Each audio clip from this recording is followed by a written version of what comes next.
Okay guys, हमारा chapter है goodwill और हमारा जो अगला क्वेश्चन है गुडविल में वो है एग्जाम्पल 8 डीके लेटेस्ट एडिशन।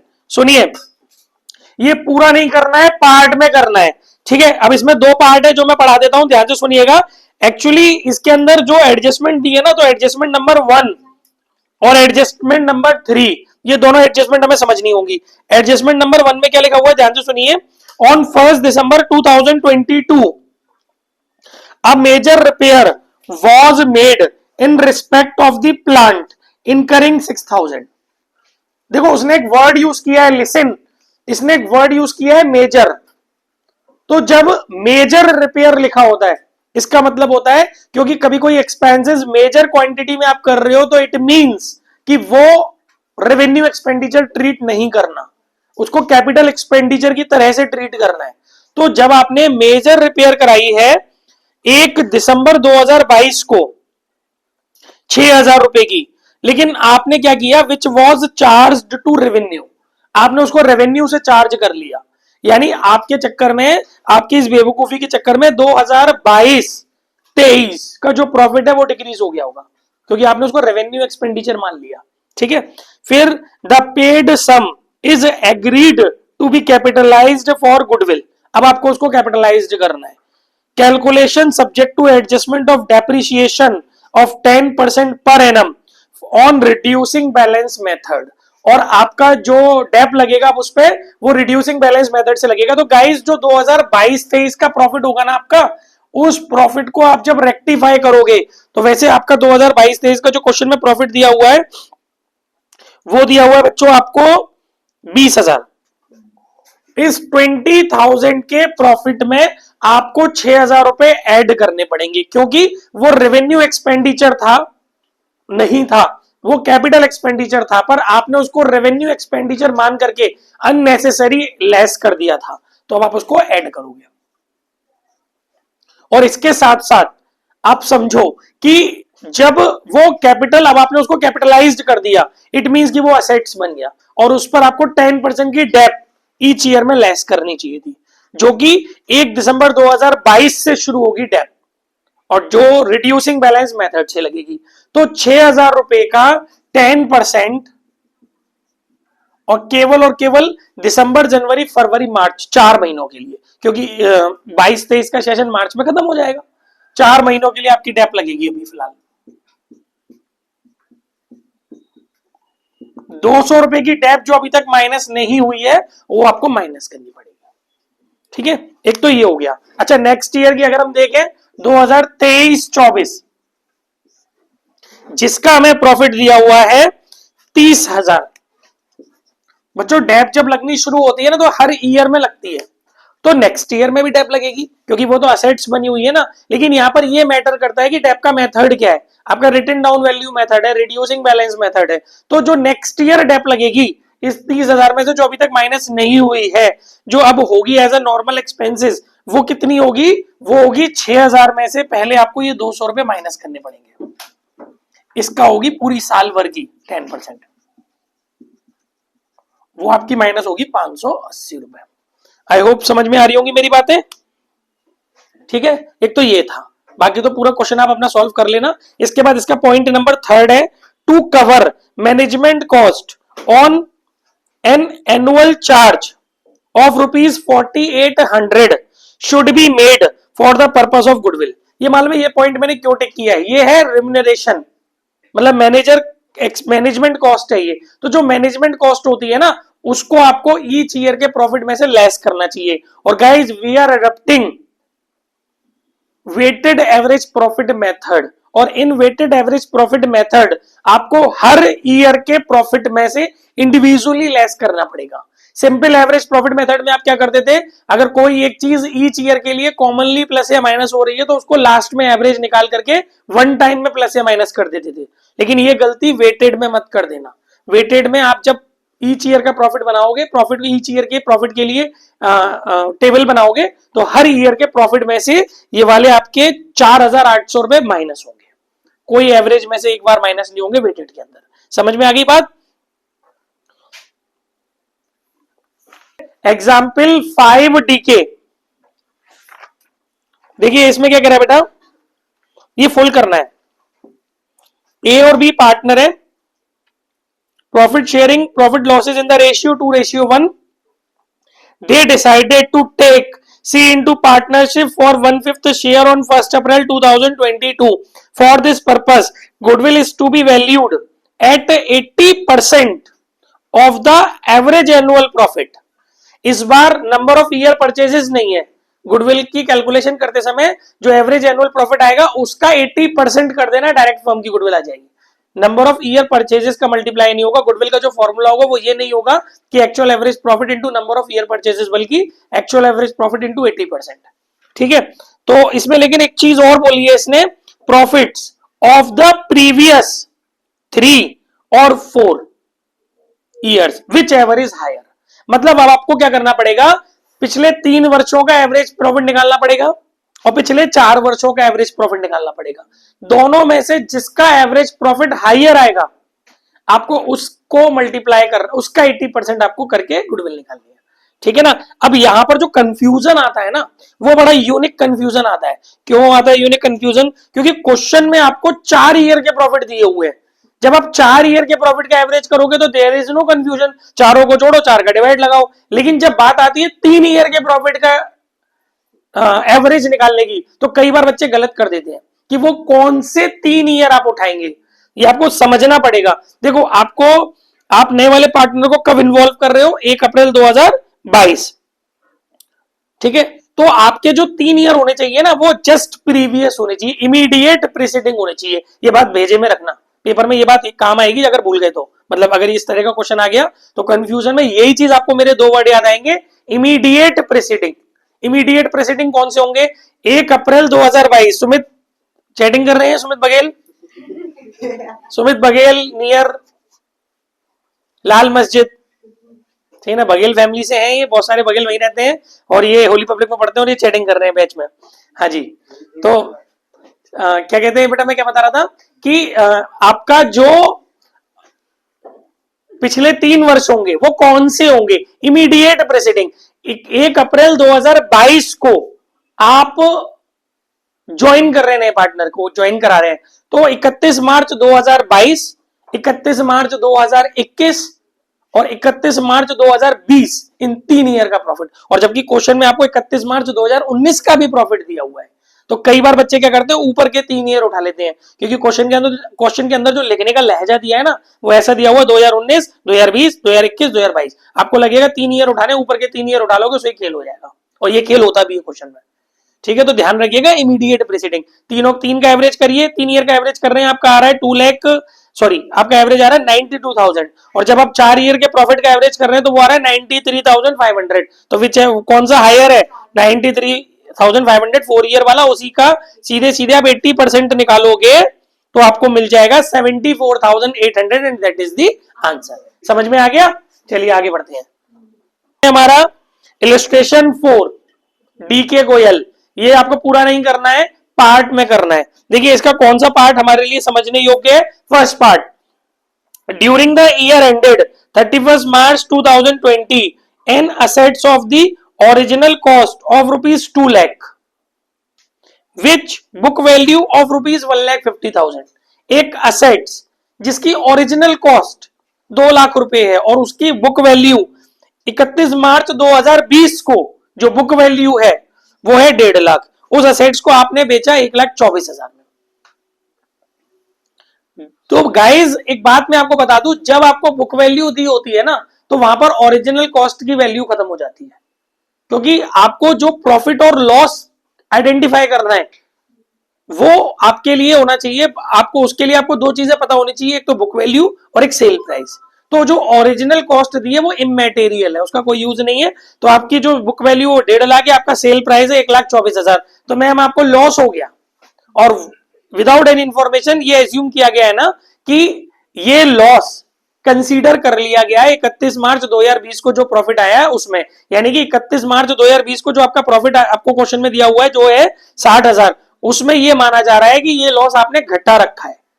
कितने रुपए का लॉस हो रहा है? 1.5 लाख में से 1,24,000 घटाओगी तो आप पाओगी 26,000 रुपए का लॉस। ये 26,000 रुपए का लॉस आपके उसमें से लेस हो रखा था, इसीलिए आपको इसको ऐड करना पड़ेगा, क्योंकि ये आपका नॉर्मली एबनॉर्मल लॉस है। ठीक है, इसको आप ऐड कर देंगे वापस, तो इसके अंदर ये वाली एडजस्टमेंट थी। Okay done. Example 3DK, example 3DK में क्या करने वाले हैं हम, पार्ट करने वाले हैं, फुल नहीं करना। ठीक है, देखिए इसमें हमें दो एडिशनल इंफॉर्मेशन दिए, वो एडिशनल इंफॉर्मेशन हम पढ़ेंगे। पहली additional information, on 1 January 2016 a fire broke out which resulted into loss of goods of rupees 3 lakh. A claim of 70,000 was received from insurance company. मतलब आग लग गई और नुकसान हो गया गुड्स में 3 लाख रुपए का, जिसमें से 70,000 रुपए हमारे इंश्योरेंस कंपनी से हमको रिकवर हो गए। तो एग्जैक्टली जो हमारा लॉस हुआ वो हुआ 2,30,000 का, जिसे हम लोग बोलते हैं एबनॉर्मल लॉस। तो ये भी एक एबनॉर्मल लॉस का टाइप है, और ये माना जाएगा कि ये जो एबनॉर्मल लॉस है ये आपका 1 जनवरी 2016 को हुआ है। इसका मतलब 2015-16 वाला जो प्रॉफिट है उसमें ये लॉस अननेसेसरी माइनस हो रखा होगा, इसीलिए एबनॉर्मल लॉस को वापस ऐड कर दिया जाएगा 2015-16 के प्रॉफिट में। ठीक है, कितना ऐड करेंगे, 3 लाख मत कर देना, 2,30,000। एक पॉइंट और है इसमें सेकंड वाला, वो भी समझ लीजिए। During the year ended 31 March 2018 the firm received an unexpected tax refund of rupees 80,000। 18,000 रुपए का टैक्स रिफंड है, तो ये एबनॉर्मल गेन है ना। तो इसको आपने 31 मार्च 2018 यानी 2017-18 वाला जो हमारा प्रॉफिट है उसमें से आपको ये माइनस करना है, क्योंकि अननेसेसरी ये ऐड हो रखा है उसमें, तो इसलिए उसको आपको 80,000 रुपए को हटाना पड़ेगा। बाकी तो इस क्वेश्चन के अंदर सब कुछ सेम है। ओके, इसमें एक बात और बता दूं मैं आपको कि जो 2015, मेरी बात ध्यान से सुनिए, 2015-16 में आपको ऑलरेडी लॉस दिया हुआ है।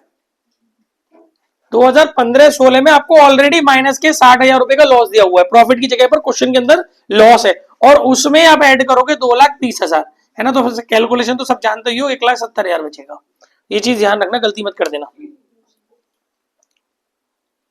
ठीक है, तो मतलब आप देख रहे हो ना कि कहीं जल्दबाजी में ये मत कर देना कि 60,000 में 2,30 जोड़ दो, लॉस में ऐड करोगे तो लॉस, और मतलब आपका वो प्रॉफिट कम हो जाएगा फिर।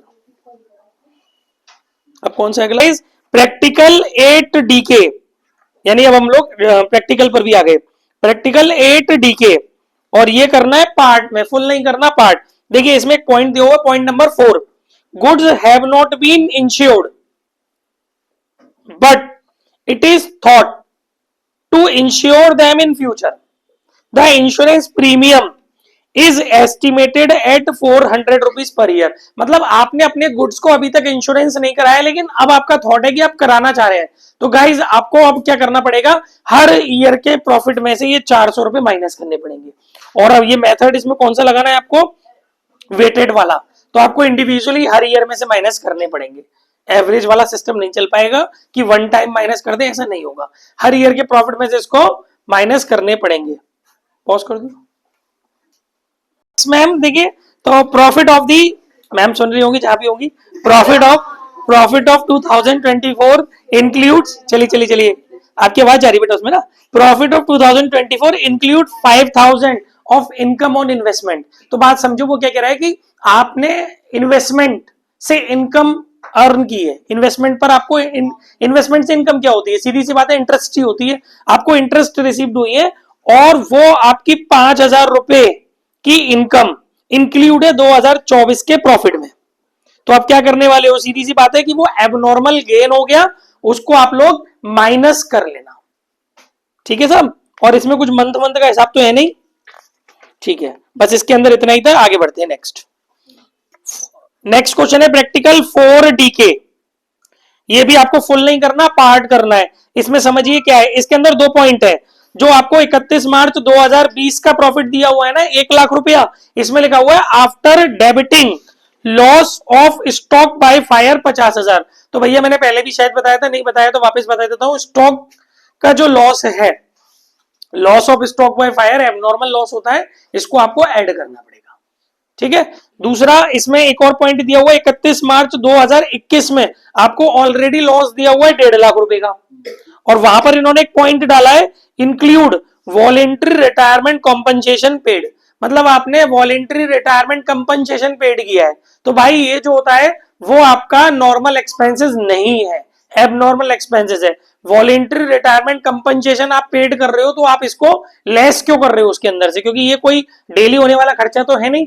तो आपने जो 2021 के लॉस में से आपको इसको ऐड करना पड़ेगा, ठीक है। तो 1.5 लाख रुपए में आप ऐड करोगे 80,000, तो माइनस के 1.5 लाख प्लस के 80,000, तो आपका जो बचेगा माइनस के 70,000 बचेगा।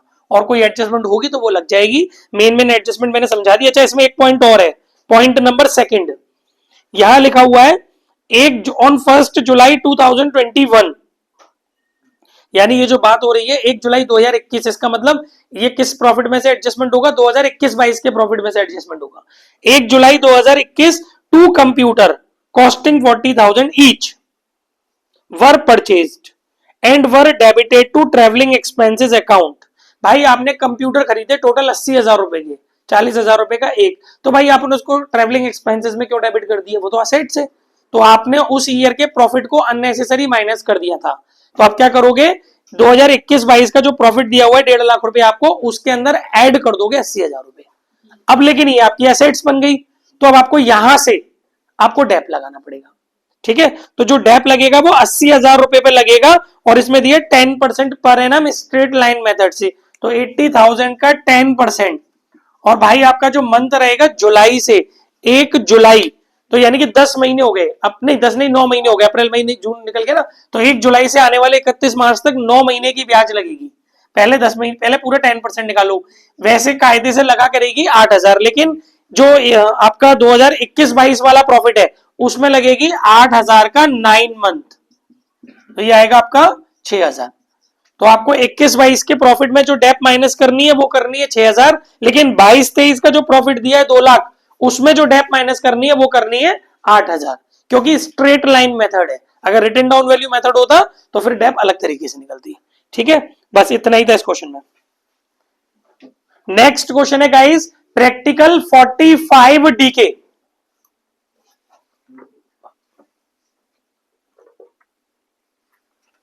इसमें बेटा ये वाला क्वेश्चन ये भी हमें पार्ट में करना है। इसमें एक लाइन दी है, the profit for the first year, ध्यान दो Khushi Agarwal, the profit for the first year was 50,000। पहले साल का जो प्रॉफिट है वो 50,000 रुपया है। For second year twice twice the profit of first year, मतलब ऐसे हालांकि इतना टफ नहीं है, बस मैंने एक डाल दिया है क्योंकि यूनिक पॉइंट था। फर्स्ट ईयर का प्रॉफिट 50,000 है, सेकंड ईयर का प्रॉफिट कह रहा है twice the profit of first year, तो सेकंड ईयर का हो गया 1 लाख, जब फर्स्ट ईयर का 50,000 है तो। और थर्ड ईयर का कह रहा है for the third year 1.5 times, मतलब 1.5 गुना, 1.5 times the profit of second year. Second year का प्रॉफिट है 1 लाख, तो थर्ड ईयर का हो गया 1.5 लाख। तो अब आपको तीनों ईयर के प्रॉफिट मिल गए, फिर तो आपको पूरा क्वेश्चन जैसे करना है वैसे कर लेना, ठीक है। नेक्स्ट टीएस ग्रेवाल का example 1, actually this is not illustration 1, ये इलस्ट्रेशन 1 नहीं है, ये है एग्जाम्पल 1, इसी नाम से दिया हुआ टीएस में। और पेज नंबर भी बता दे रहा हूं, लेटेस्ट एडिशन में 2.15 है, ये एडिशन 2023-24 वाला है, लेटेस्ट 2024 एडिशन, गलत मत करना। पेज नंबर 2.15, इसमें एग्जाम्पल 1 दिया हुआ है गाइस, ये आपको फुल करना है। मैं जल्दी से पढ़ देता हूं, एक्चुअली इसमें करना क्या है, आपको कैपिटल एम्प्लॉयड निकालना है, और क्वेश्चन के अंदर एक पूरी बैलेंस शीट दी हुई है। बैलेंस शीट में लायबिलिटी साइड में आपको अमन और भास्कर की कैपिटल दी है, जनरल रिजर्व दिया है, क्रेडिटर दिया है, और आउटस्टैंडिंग एक्सपेंसेस दिए हैं। और बैलेंस शीट में आपको असेट साइड में लैंड एंड बिल्डिंग दी है, गुडविल दी है, फोकस नहीं कर रहे बच्चे, लैंड एंड बिल्डिंग दी है, गुडविल दी है, इन्वेस्टमेंट दिया, ब्रैकेट में लिखा है ट्रेड, और स्टॉक दिया है, सन्ड्री डेटर्स दिए, कैश एट बैंक दिया है, डिफर्ड रेवेन्यू एक्सपेंडिचर के अंदर एडवर्टाइजमेंट सस्पेंस दिया हुआ 10,000, ठीक है। और आपसे बोला है कि भाई आप कैपिटल एम्प्लॉयड निकालो। तो बच्चों देखो, आपको मैंने उस दिन भी बताया था, आज फिर वापस बता रहा हूं कि अगर आप कैपिटल एम्प्लॉयड निकाल रहे हो और आपको बैलेंस शीट कंप्लीट दी हुई है, तो आपकी अपनी मर्जी है कि किसी भी अप्रोच से निकाल सकते हो, लेकिन ये रूल जब लगेगा जब आपको क्वेश्चन में कैपिटल एम्प्लॉयड नहीं निकालना है बल्कि गुडविल निकालनी है। लेकिन जिस क्वेश्चन में पूछा ही कैपिटल एम्प्लॉयड जाएगा, ध्यान दो, अगर 3 मार्क्स का क्वेश्चन आया या 4 मार्क्स का क्वेश्चन ये आया और मेरी बात नहीं समझी आपने और आप किसी एक मेथड से निकाला है, तो आपको आधे नंबर मिलेंगे। अगर आपसे कैपिटल एम्प्लॉयड केवल और केवल कैपिटल एम्प्लॉयड निकलवाया जा रहा है, गुडविल नहीं निकलवाई जा रही है और बैलेंस शीट पूरी दी है आपको कंप्लीट, तो आपको दोनों मेथड से कैपिटल एम्प्लॉयड निकालना है।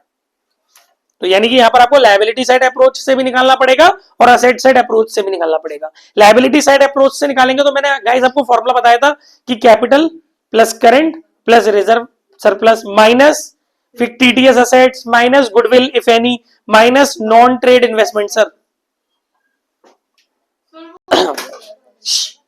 तो गाइस अगर हम लायबिलिटी साइड अप्रोच से जाते हैं तो फटाक से देख लेते हैं इस क्वेश्चन में हमारे को क्या क्या दिया हुआ है। कैपिटल दी हुई है, अमन की भास्कर की दोनों की ऐड कर लेंगे, जनरल रिजर्व ऐड कर लेंगे, बाकी इन तीनों चीजों के टोटल में से बेटा हम लोग जो माइनस करेंगे ना, इस क्वेश्चन में असेट साइड में गुडविल दी हुई है वो माइनस करेंगे, इस क्वेश्चन में फिक्टिटियस असेट्स के रूप में एडवर्टाइजमेंट सस्पेंस दिया हुआ है वो माइनस करेंगे। अच्छा एक चीज और दी है इस क्वेश्चन में, इन्वेस्टमेंट ब्रैकेट में ट्रेड, वो माइनस मत करना क्योंकि नॉन ट्रेड इन्वेस्टमेंट माइनस होते हैं लायबिलिटी साइड अप्रोच में, और वहां उसने क्लियरली मेंशन किया है कि वो ट्रेड इन्वेस्टमेंट है। लेकिन अगर इसी क्वेश्चन को आप असेट साइड अप्रोच से करोगे तो land and building plus trade investment plus stock plus debtor plus cash at bank, ये चीजें ऐड होंगी और उसमें से माइनस होंगी आउटसाइड लायबिलिटी, जिसमें से क्रेडिटर माइनस होगा और आउटस्टैंडिंग एक्सपेंसेस माइनस होगा। तो ये था आपका क्वेश्चन। अब इसी के साथ अपना अगला क्वेश्चन ले लेते हैं। 1 की जगह यहां हो जाएगा 2, सेम उसी पेज नंबर पे। इसमें भी आपको कैपिटल एम्प्लॉयड निकालना है और इसमें जो ये भी फुल करना है घर से। इसमें जो मुझे बताने वाली बात है सेम टू सेम सब कुछ वही है, बस इतना सा फर्क है कि इसमें जो इन्वेस्टमेंट लिखा है ना वो खाली इन्वेस्टमेंट लिखा हुआ है, तो वो नॉन ट्रेड माना जाएगा। तो जब नॉन ट्रेड इन्वेस्टमेंट होगा तो लायबिलिटी साइड अप्रोच में इस बार ये इन्वेस्टमेंट माइनस होगा, लेकिन एसेट साइड अप्रोच में जाओगे तो ना प्लस होगा ना माइनस होगा। ठीक है, इन दोनों क्वेश्चनों में इतना ही था। अब आगे बढ़ते हैं, बोलने के बाद चालू करेगा। नेक्स्ट क्वेश्चन है एग्जाम्पल 5 मतलब इलस्ट्रेशन 5 टीएस ग्रेवाल। ये भी आपको पार्ट फुल नहीं करना है, इसमें पॉइंट नंबर 3 दिया हुआ है। During the year ended 31 March 2023 firm's assets were not insured due to oversight. अब इस ओवरसाइट के कई मीनिंग होते हैं, कहीं कहीं तो ओवरसाइट का मतलब होता है कि अनदेखा करना, और कहीं कहीं होता है ओवरसाइट का मतलब होता है चूक, भूल जाना। तो यहां पर ये चूक वाला ही मतलब है कि हमने 2023 के प्रॉफिट की कैलकुलेशन करते समय अपनी फर्म का इंश्योरेंस कराना भूल गए थे। मतलब ऐसा नहीं है कि हम इंश्योरेंस कराते नहीं है, हम कराते थे, लेकिन पर्टिकुलरली 2023 वाले ईयर में हम भूले हैं। तो आगे लिखा है insurance premium being 10,000 it is an expenses incurred every year. मेरी बात समझो, ये जल्दबाजी में गलती हो जाएगी। अगर आपने इसको हल्के में ले लिया इस कॉन्सेप्ट को तो आपको क्या लगेगा कि 10,000 रुपीज अब हर ईयर में से माइनस करना शुरू कर दो। नो, भले ही इंश्योरेंस प्रीमियम हर ईयर के एक्सपेंसेस होते हैं, लेकिन वो ये कह रहा है कि गलती केवल 2023 में हुई है आपसे। उसके स्टेटमेंट को पढ़ो, तो जब आप प्रॉफिट रेक्टिफाई करोगे तो केवल 31 मार्च 2023 के प्रॉफिट में से 10,000 रुपए माइनस करना, हर ईयर के में से मत कर देना पागलों की तरह से। जैसे अभी मैंने पीछे एक क्वेश्चन कराया था तो इसी वीडियो में, तो जिसमें एक्सपेंसेस इंश्योरेंस प्रीमियम हर ईयर में से माइनस किया है वेटेड वाले में, लेकिन इसमें मत कर देना क्योंकि उसके स्टेटमेंट की टोन ही अलग है। वो साफ साफ बोल रहा है कि ओवरसाइट के कारण 2023 वाले में भूले हैं, क्योंकि भूलता तो चर्ची तू फिर 2021 से भूलता ना, 2023 से तेरी अम्मा मर गई थी तो भूले वो।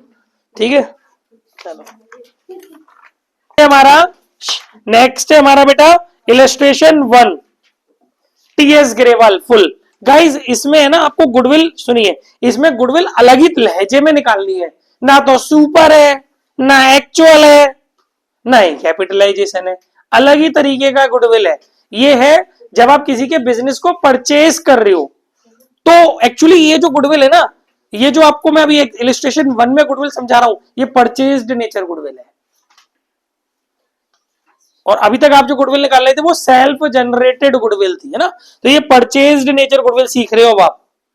तो परचेज नेचर गुडविल की पहचान क्या होती है कि आप किसी का बिजनेस खरीद रहे होते हो, तो कुछ आपके पास असेट्स आती हैं सामने वाले की, कुछ आपके पास लायबिलिटी आती है सामने वाले की, और जो डिफरेंस आता है जिसे हम बोलते हैं नेट असेट्स, असेट्स के टोटल में से लायबिलिटीज के टोटल को माइनस करके जो डिफरेंस आता है उसे बोलते हैं नेट असेट्स। तो अगर आपका नेट असेट्स कम होता है, अब जो बदले में आप उसको दे रहे हो, जो परचेजिंग कंपनी वेंडर कंपनी को जो कंसीडरेशन दे रही है, परचेज कंसीडरेशन दे रही है, तो वो परचेज कंसीडरेशन अगर ज्यादा होता है और नेट एसेट्स कम होती है तो बीच का जो डिफरेंस होता है उसको बोलते हैं परचेज्ड नेचर गुडविल।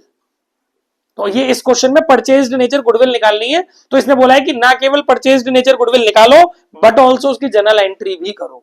तो भाई देख लेते हैं क्वेश्चन। फर्नीचर दिया हुआ है, स्टॉक दिया हुआ है, डेटर दिया हुआ है, क्रेडिटर दिया हुआ है, सैलरीज पेबल दिया हुआ है। सैलरीज पेबल कोई एक्सपेंसेस नहीं है, लाइबिलिटी आउटस्टैंडिंग सैलरी है वो, और आउटस्टैंडिंग एक्सपेंसेस दिया हुआ है।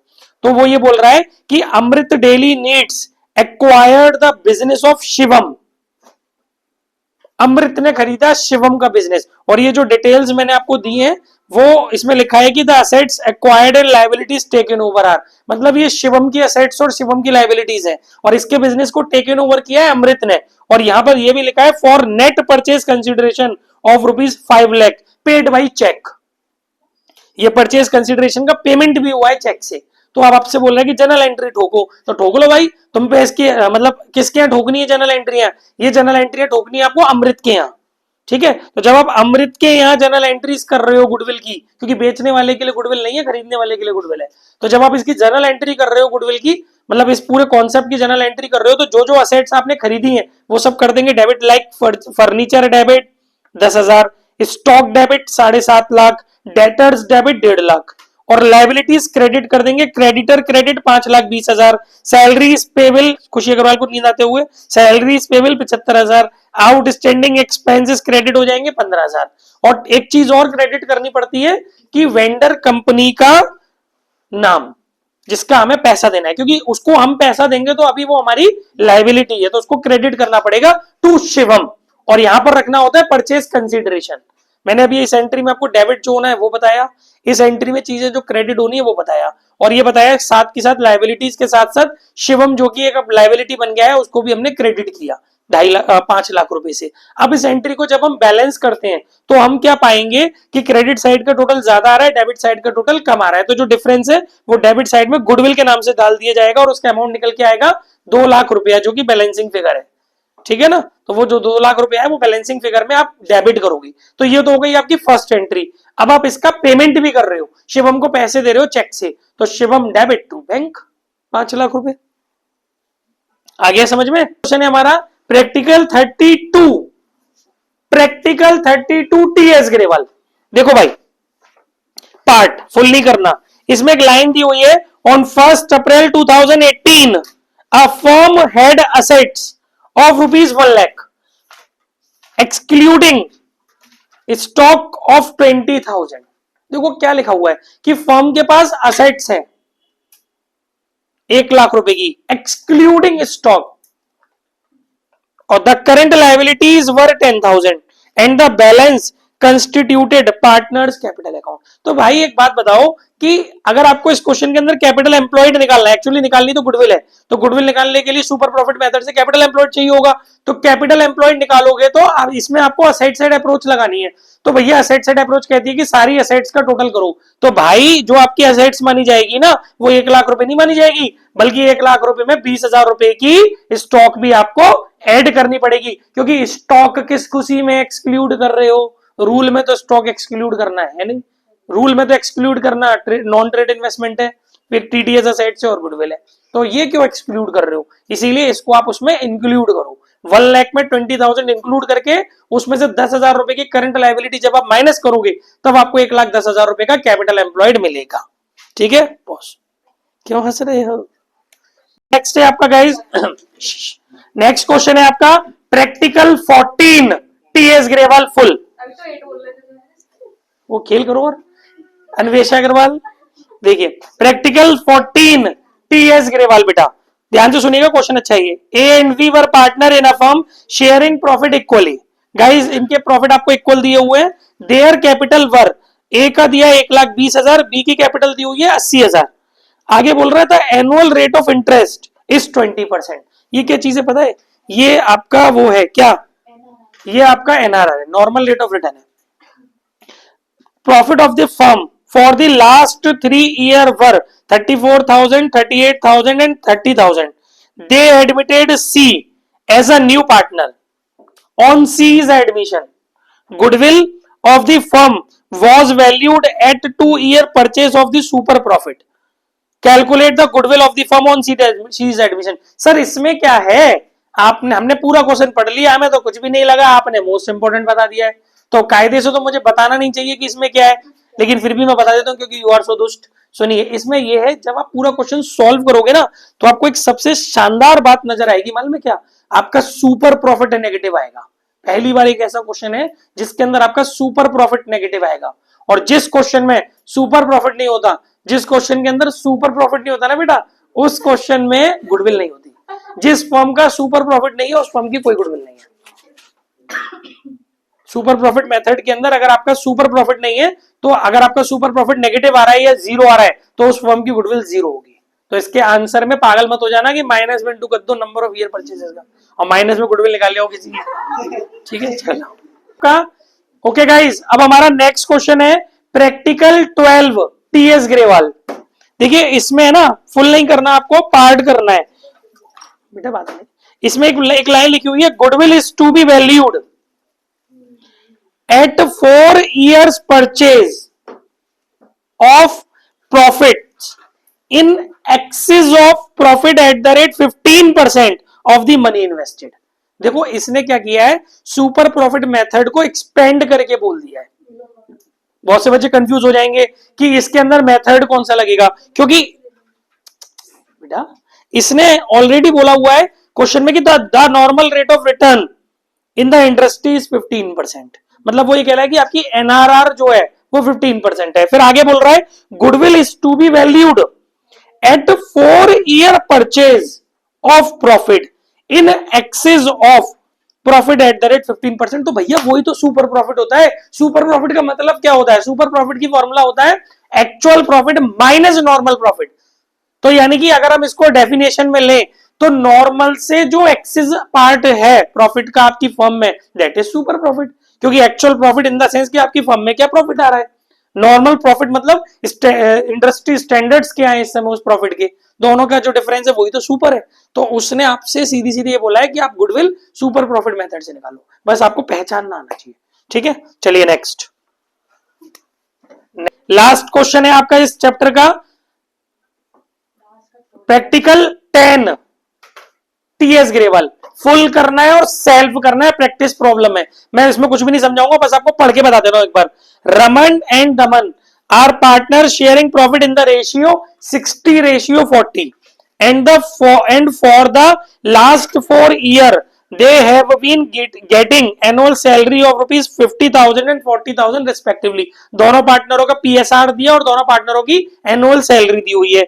The annual account have shown the following net profit before charging partner salary. अब आपको 2 ईयर का नहीं, 2022, 2023, 2024 3 ईयर का दोनों लोगों का, आपकी फर्म का मतलब प्रॉफिट दिया हुआ है, लेकिन उसमें से सैलरी चार्ज नहीं हुई है।